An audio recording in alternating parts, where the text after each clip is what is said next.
Physics का part 1 देखा था, जिसमें मैंने फिजिक्स का बहुत हद तक पढ़ा दिया था। आज के इस क्लास में उससे आगे का टॉपिक हम लोग पढ़ने का कोशिश करेंगे।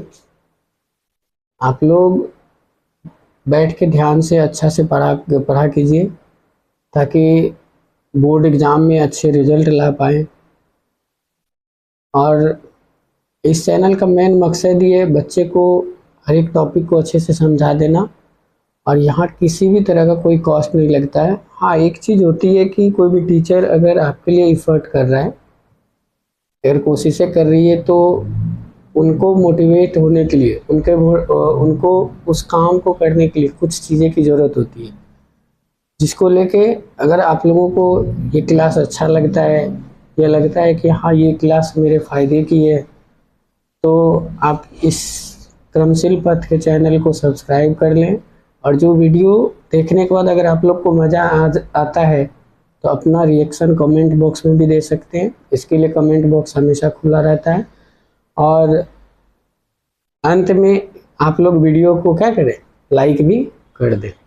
चलिए, कल हम लोग कहाँ तक पढ़े थे? कल पढ़े थे हम लोग प्रकाश शुरू किए थे। ध्यान से एक बार पीछे वाला जो क्लास हम पढ़े थे उनको पहले क्या कर लेते हैं, देख लेते हैं कहाँ तक हम लोगों की क्लास हो गई थी। कल हम लोग प्रकाश के बारे में पढ़ लिए थे, प्रकाश क्या है, और प्रकाश को देखें। और प्रकाश से जब नीचे आए तो हम लोगों ने बात की थी प्रकाश की किरण की। और जब किरण हम लोग पढ़ लिए, तो किरण के फिर जस्ट बाद हम लोग पढ़े थे किसके बारे में, किरण पुंज के बारे में, किरण पुंज के बारे में।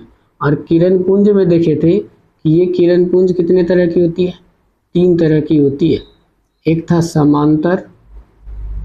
समांतर किरण पुंज, और एक था अपसारी, और एक किरण पुंज था अभिसारी किरण। और ये तीनों हम लोग कंप्लीट कर लिए थे। और लास्ट में हम लोग का एक टॉपिक बन के आया था फिर प्रदीप्त और अप्रदीप्त। प्रदीप्त, दूसरी टॉपिक थी अप्रदीप्त। और हम लोग पढ़े थे पारदर्शी, पारभासी और अपारदर्शी। ये सब का सब टॉपिक जो है, ये जितना भी टॉपिक आप लोग देख रहे हैं, ये सभी टॉपिक को कंप्लीट दूसरे लेक्चर में, जो लेक्चर का पार्ट 1 है उसमें कंप्लीट कर दिया गया था। तो आज हम लोग यहाँ से अब आगे कर रहे हैं कि ये लाइट पढ़ना है हमको, mainly light he.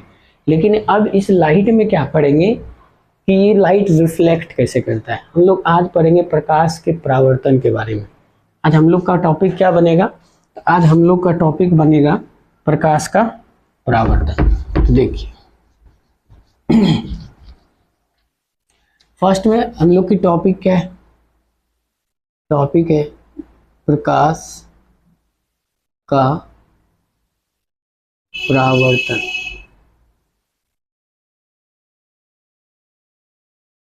Reflection of light, ये चीज को पढ़ने वाले हैं।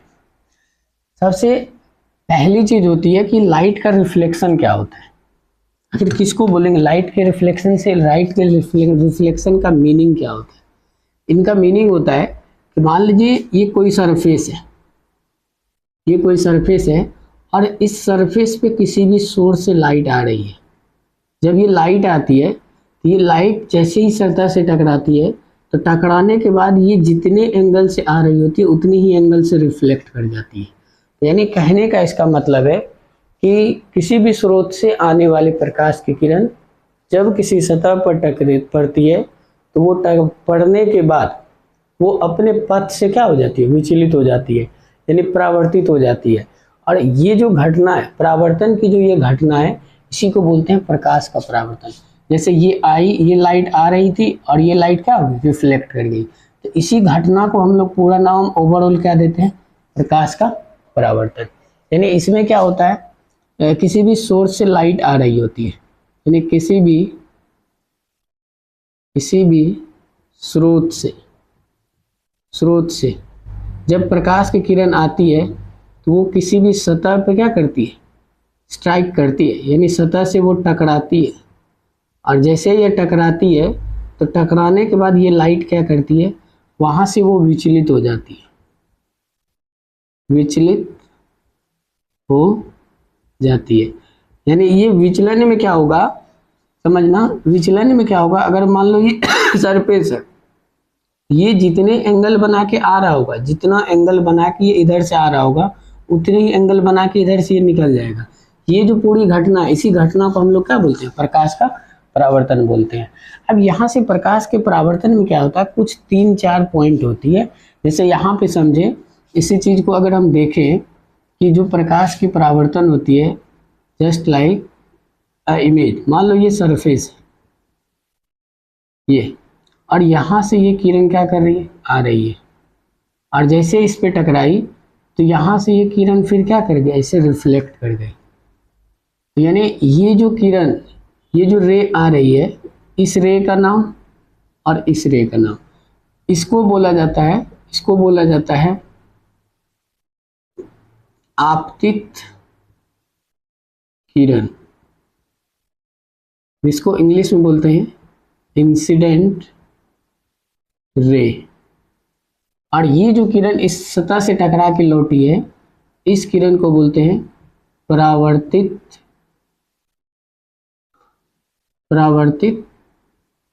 किरण, यानी इसको बोलते हैं रिफ्लेक्टेड रे। अब एक हो गया आपतित किरण, एक हो गया परावर्तित किरण। अब यहाँ पे इनके बीच में क्या होता है, एक 90 डिग्री का एंगल, 90 डिग्री एक क्या करते हैं, परपेंडिकुलर लंब डालते हैं इसको, और ये इनका एंगल जो होता है ये कितना होता है, 90 डिग्री। जिस जहाँ पे ये टकराया वहीं पे क्या करेंगे हम लोग, एक 90 डिग्री बना देंगे। तो आपतित किरण और ये जो 90 डिग्री है, इस 90 डिग्री वाले का नाम होता है, इस 90 डिग्री वाले का नाम होता है अभिलंब। इसको बोलते हैं अभिलंब, जिसको इंग्लिश में बोलते हैं नॉर्मल। ये हमारा क्या है, नॉर्मल होता है। और यहाँ पे एक चीज और समझना है, यहाँ पे 2 कोण बन रहा है, एक कोण इधर से बन रहा है और एक कोण इधर से बन रहा है। ध्यान से देखना, एक कोण यहाँ बन रहा है और एक कोण यहाँ बन रहा है। तो ये वाले कोण का नाम है, इस कोण को बोला जाता है, इस कोण को बोला जाता है आपतन कोण। इस कोण को बोलते हैं आपतन कोण, इसको इंग्लिश में बोलते हैं इंसिडेंट एंगल। और एक कोण यहाँ पे बना हुआ है ये वाला, और इसको बोलते हैं परावर्तन कोण, जिसको बोलते हैं रिफ्लेक्टेड एंगल। अब इन सब चीज को समझना है, सभी चीज को समझाएंगे। अब यहाँ पे देखो, सबसे पहली चीज होती है, सबसे फर्स्ट में हम लोग बात करते हैं, फर्स्ट पॉइंट आपतित किरण। आपतित किरण, आपतित किरण क्या होगा, आपतित किरण बोलेंगे किसी भी स्रोत से, आपतित किरण बोलेंगे कि किसी भी स्रोत से आने वाली, जैसे ये किरण है तो ये किरण क्या कर रही है, आ रही है, ये कहाँ से आ रही है उनकी कोई पता नहीं रहती, इसीलिए इसको बोला जाता है किसी भी स्रोत से, किसी भी स्रोत से आने वाली किरण, जो कोई सोर्स से आ रही किरण होती है उसी को बोला जाता है आपतित किरण। ये वैसा किरण है जो किसी भी स्रोत से सतह की ओर आ रही होती है। यानी सिंपल, जो किरण किसी भी स्रोत से सतह की ओर आ रही है, जस्ट लाइक हम लोग देखें ये सतह है तो यहाँ से ये किरण यहाँ आ रही है, ये आने वाली जो किरण है इसी किरण को बोला जाता है क्या, आपतित किरण। और आपतित किरण को आपतित किरण के बाद देखें तो हम लोग का दूसरा पॉइंट होता है, दूसरा पॉइंट बनता है परावर्तित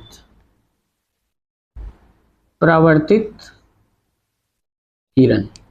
और जब परावर्तित किरण को देखेंगे तो देखो ध्यान से समझना, परावर्तित किरण क्या है? किसी स्रोत से आने वाली किरण सतह से टकराकर लौटने वाली किरण को, ध्यान से समझना, किसी स्रोत से आने वाली प्रकाश की किरण जब सतह से टकराती है तो टकराकर लौट के जाने वाली किरण को क्या बोला जाता है? परावर्तित किरण। यानी ये वो किरण है जो सतह से टकराकर लौट रही होती है। यानी परावर्तित किरण वो किरण है जो ये सतह के पास पहुंचती है और सतह से टकराती है, तो टकराने के बाद ये लौट जाती है। और लौट के कहाँ जल जाएगी? लौट के क्या इधर जाएगी? नहीं, जैसे ये टकराई तो टकराने के बाद इधर की ओर जा रिफ्लेक्ट कर जा रही है, परावर्तित हो जाती है। या नहीं तो इसको इस तरह से भी हम लोग बोल देंगे, सतह से टकराकर परावर्तित होने वाली किरण। यानी ये वो किरण है जब ये सतह पे टकराती है तो सतह से टकराने के बाद क्या हो जाती है? परावर्तित हो जाती है। थर्ड पॉइंट हम लोग का आता है अभिलंब। अब देखना अभिलंब क्या होता है। अभिलंब बोलते हैं आपतित किरण और परावर्तित किरण के बीच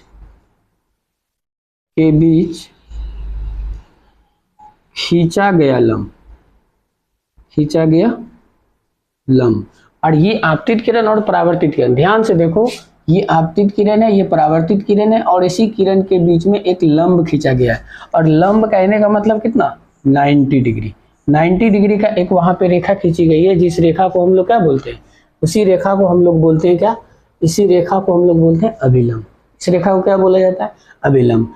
अब यहाँ ध्यान से इन तीनों पॉइंट को पहले समझ लो। देखो, आपतित किरण ये आने वाली किरण है तो इसको बोलते हैं आपतित किरण। परावर्तित किरण तो आने वाली किरण जब सतह से टकराती है तो लौट कर जाने वाली किरण को क्या बोलते हैं? परावर्तित किरण बोलते हैं। अभिलंब क्या होता है? तो आपतित किरण और अभिलंब के बीच में जो लंब खींचा जाता है उसी को क्या बोला जाता है? अभिलंब। और लंब जो खींचा गया वो कितने डिग्री का एंगल बना रहा है? वहां पे 90 डिग्री का एंगल बना रहा है। अब यहाँ पे हम लोग क्या करेंगे, कुछ चीज इनको समझेंगे। आपतन कोण क्या होता है? ध्यान से देखना, आपतन कोण और परावर्तन कोण, इन दोनों को समझना है। आपतन कोण वो कोण है, वो एंगल है जो आपतित किरण, ध्यान से देखना, आपतित किरण और अभिलंब के बीच का एंगल होता है। यानी आपतित किरण और अभिलंब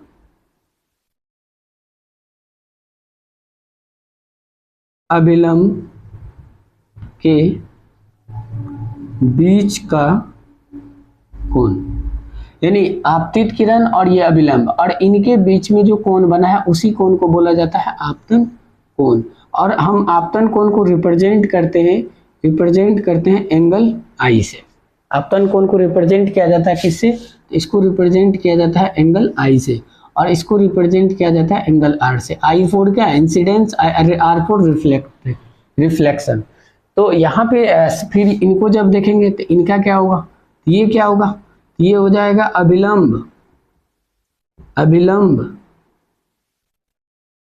अभिलंब और परावर्तित किरण, इन दोनों के बीच का कोण, परावर्तित किरण के बीच का कोण। यानी ये वाला एंगल, ये वाला लाइन और ये वाला एंगल, ये जो एंगल दिख रहा है यही एंगल क्या है? परावर्तन कोण है। और इसको हम लोग रिप्रेजेंट करते हैं आर से। और इन दोनों के बीच में एक रिलेशन आता है, देखेंगे इन रिलेशन को भी हम लोग बताएंगे। इसका रिलेशन होता है sine I is equal to sine R, ये होता है इन दोनों का रिलेशन। साइन आई बराबर क्या हो जाता है? साइन आड़ा हो जाता है। तो इन चीज़ों को भी क्या करेंगे, समझेंगे। अभी यहाँ पे मेनली हम लोग लाइट का रिफ्लेक्शन देखें तो ध्यान से तुम लोग क्या करना, अब एक बार ध्यान से अच्छे से समझ लो प्रकाश के परावर्तन क्या होता है। तो प्रकाश के परावर्तन कहने का मतलब है जब प्रकाश की किरण किसी सतह से आ रही है तो आने के बाद वो किसी सतह पे पड़ती है और पड़ने के बाद वो रिफ्लेक्ट कर जाती है। तो रिफ्लेक्ट करने की जो घटना है, यही घटना क्या कहलाता है, प्रकाश का परावर्तन कहलाता है। और यहाँ पे देखे भी है, किसी स्रोत से जब आके किसी सतह से टकराती है तो टकराने के बाद ये विचलित हो जाती है, परावर्तित, तो विचलित नहीं सही रहेगा, यहाँ से ये परावर्तित हो जाती है, परावर्तित हो जाती है, उसी को क्या बोलते हैं, परावर्तित किरण। अब ये प्रकाश का परावर्तन। अब यहाँ पे आपतित किरण, आपतित किरण का जब बात करेंगे, ये वो किरण है जो किसी अनंत स्रोत से, मान लो ये सन है तो इस सन से क्या हो रही है, आ रही होती है लाइट।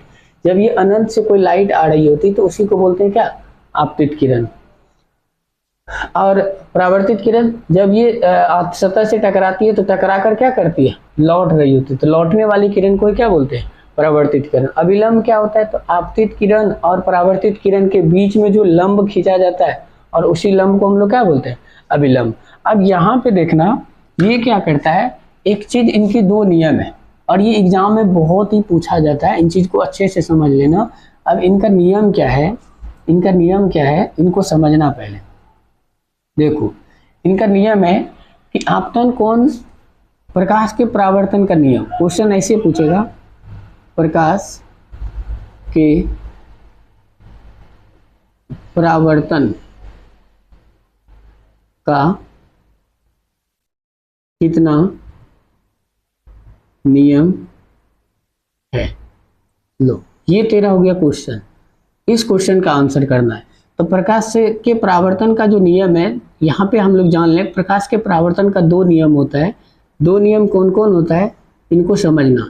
एक नियम होता है कि जो आपतित किरण होती है, ध्यान से देखना, आपतित किरण, दूसरा परावर्तित किरण तथा अभिलंब एक ही तल में होता है। ये कहना है प्रकाश के परावर्तन का पहला नियम। ये कौन सा नियम है, पहला लॉ है। और दूसरा इसका लॉ होता है कि आपतन कोण ये बराबर होता है परावर्तन कोण के, यानी आपतन कोण को एंगल आई से रिप्रेजेंट करते हैं और परावर्तन कोण को एंगल आर से रिप्रेजेंट करते हैं। तो इनका कहना है कि आपतन कोण जो होता है वो क्या होता है, परावर्तन कोण के बराबर होता है। तो ये दो नियम है, प्रकाश के परावर्तन के कितना नियम है, दो नियम है। इन दोनों नियमों को क्या करना है, एकदम ध्यान में रखना है। ऑब्जेक्टिव में पूछ लेता है प्रकाश के परावर्तन का कितना नियम है, तो वहां पे बस बताना है दो है। अगर तुमको 3 नंबर मार्क्स में पूछ दिया कि प्रकाश के परावर्तन के नियम को लिखे, तो वहां पे तुमको क्या करना होगा, वहां पे इतना सारा चीज लिखना होगा कि आपतित किरण। अब समझो ना कि प्रकाश के परावर्तन कहने का मतलब जैसे ये सरफेस है, ये इस तरह से ऐसे रिफ्लेक्ट किया है, तो ये हो गया आपतित किरण, ये हो गया परावर्तित किरण। तो देखो क्या बोले, आपतित किरण, परावर्तित किरण तथा अभिलंब, और इनके बीच में अभिलंब होता है। तो तीनों देखो तो एक ही तल पे है, यहाँ पे तीनों एक ही पॉइंट पे बना हुआ है। तो पहला नियम इसका वही कहता है कि आपतित किरण और परावर्तित किरण तथा अभिलंब तीनों एक ही सतह पे होता है, एक ही तल में होता है। वही चीज वो बताने का कोशिश कर रहा है कि तीनों जो होगा वो कहाँ होगा, एक ही तल में होगा। दूसरा बोल रहा है कि आपतन कोण परावर्तन कोण के क्या है, बराबर है, यानी ये एंगल इस एंगल के क्या है, बराबर है। तो हो गई, जितना एंगल से ये आ रहा होगा, ऐसे सोचो, जितना एंगल से ये इस पे टकराया होगा उतने एंगल से तो जा गया होगा। नहीं तो ऐसे इसको एग्जाम्पल से समझते हैं। मान लो मेरे पास कोई क्या है, टॉर्च लेना, उस टॉर्च पे क्या करना, ऐसे करके शीशा ले लेना और शीशे पे इस तरह से टॉर्च की लाइट डालना। तो तुम देखोगे कि जितना एंगल से तुम टॉर्च की लाइट को इंसिडेंट कर रहे हो उतने ही एंगल से वो लाइट क्या हो रहा है, रिफ्लेक्ट हो जा रहा है। आज तुम लोग जितना ही एंगल से वो लाइट इंसिडेंट करेगा, यानी जितनी एंगल से हम शीशे पे डालेंगे उतना एंगल बना के वो क्या हो जाएगा, बाहर की ओर भाग जाता है। तो उसी चीज को ये दिखा रहा है कि जो आपतन कोण होता है वो परावर्तन कोण के बराबर होता है, और इनका कहना है कि आपतित किरण, परावर्तित किरण और अभिलंब तीनों एक ही तल में होता है। बिल्कुल भी सही है, इनका भी कहना सही है, ये भी एकदम बिल्कुल सही है। तो ये था इनकिन का प्रकाश के परावर्तन का नियम। अब इसके आगे का वीडियो दूसरे लेक्चर में बनाएंगे। अब यहाँ से कोशिश करते हैं तुम लोग पहले इतना थोड़ा थोड़ा करके पचा सको, तुम लोग से तो पचता भी नहीं है, इसीलिए हम सोच रहे छोटा छोटा वीडियो रहेगा, तुम लोगों के लिए क्या रहेगा, अच्छा रहेगा। और अगर वीडियो पसंद आता है तो आप लोग लाइक कीजिए, चैनल को हो सके तो सब्सक्राइब कर लीजिए। अगर आपका मन है तब, कोई फोर्स नहीं रहता है कि सब्सक्राइब करना है, अगर कर लेते हैं तो अच्छी बात है। इससे हमको क्या होगा, मोटिवेट हम होते हैं, और इससे क्या करेंगे, आप लोगों को ज़्यादा, आप लोगों की पढ़ाई को लेकर सीरियस हो जाएंगे। तो यहाँ अब एक चीज आज फिर सुनाते हैं तुम लोग को। क्या है वो, इनका कहना होता है कि लहरों से डरकर नौका पार नहीं होती, लहरों से डरकर नौका पार नहीं होती, कोशिश करने वालों की कभी हार नहीं होती। समझना, अगर हम लहरों से डरकर मतलब हो गया, अगर नाव, पानी में चलने वाले नाविक लहर को देख के अगर नाव चलाए तो उनकी नाव कभी भी पार नहीं कर सकती है। तो उसी तरह हमें भी अपने स्टूडेंट लाइफ में अगर हम समस्याओं से डर के चलेंगे, समस्याओं को छिपा के चलेंगे, तो हम कभी भी अपने समस्या से बाहर नहीं निकल पाएंगे, और वो हमारी हमेशा के लिए एक हमारी मजबूरी बनी रह जाएगी, और वो समस्या हमें कभी भी आगे बढ़ने नहीं देगा। तो इनसे मेन सीख ये मिलता है कि हमें अपनी समस्या को देख के या अपनी समस्याओं से डरना नहीं चाहिए। अगर तुम्हें समस्या है तो तुम खुल के अपने सामने वाले को बताओ। अगर तुम्हारे अंदर बताने की हिम्मत होगी तो तुम्हारे सामने वाले को उन समस्याओं को सॉल्व करने की भी क्या होगी, कुछ ना कुछ तरीका अलग होगा। ठीक है, आज के लिए इतना ही। थैंक यू, मिलते हैं दूसरे वीडियो में, तब तक के लिए जय हिंद।